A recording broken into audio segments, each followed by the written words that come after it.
Plecné vložky. Strih môže byť dokonalý, ale ak odev nesedí v ramenách, výsledok nikdy nebude pôsobiť profesionálne. Práve tu prichádzajú na rad plecné vložky a výpcha. Plecné vložky sa používajú na tvarovanie ramien v hornej časti odevu. Pomáhajú vytvoriť peknú siluetu a zabezpečujú, aby kabát, sako alebo šaty správne držali tvar. Kabátové plecné vložky sú pevnejšie a výraznejšie. Používajú sa pri kabátoch, sakách, hrubších odevoch, kde je potrebná stabilita, jasná línia ramien. Raglánové plecné vložky majú tvar prispôsobený raglánovým rukávom, sú jemnejšie, prirodzene sa prispôsobia telu a zabezpečia plynulý prechod medzi ramenom a rukávom.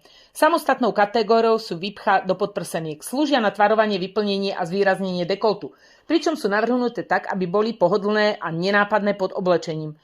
Správne zvolená výpcha alebo plecná vložka dodá odevu profesionálny vzhľad a lepšie nosenie. Plecné vložky aj výpcha do podprseniek nájdeš v textilnej galantérii Levík, v predajni aj online na www.levik.sk.